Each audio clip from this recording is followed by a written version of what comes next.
केंद्र तथा राज्य सरकार के प्रयासों से नक्सली केंद्रीय समिति के कई शीर्ष और कुख्यात नेताओं समेत कुल 61 नक्सली सदस्यों ने सशस्त्र आत्मसमर्पण किया है। मुख्यमंत्री देवेंद्र फडणवीस ने इस अवसर पर कहा कि यह माओवाद के अंत की शुरुआत है और अब महाराष्ट्र में माओवाद को 100% समाप्त करने की दिशा में राज्य आगे बढ़ चुका है। उन्होंने कहा कि इस संघर्ष का नेतृत्व गढ़चिरोली जिला कर रहा है, जो पूरे महाराष्ट्र के लिए गर्व की बात है। क्या कुछ कहा मुख्यमंत्री देवेंद्र फडणवीस ने, जानते हैं।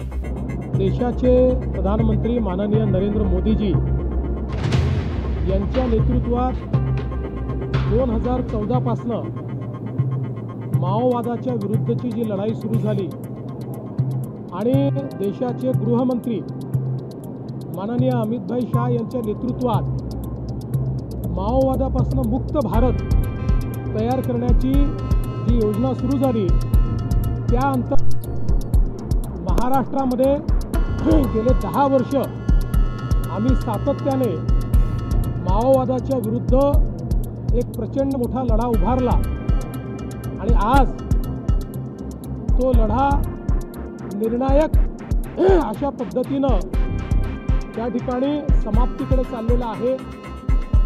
आज सोनू उर्फ भूपती यांच्या समवेत 61 जहाल माओवाद्यांनी आत्मसमर्पण केलेलं आहे।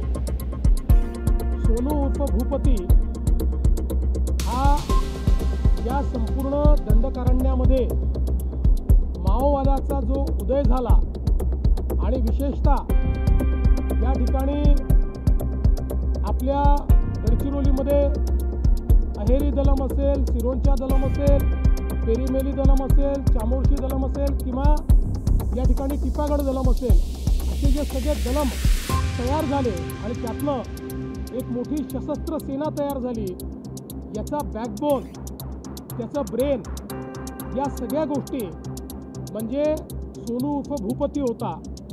आणि आज त्याच्या आत्मसमर्पणामुळे एक प्रकारे हा बॅकबोन संपलेला आहे।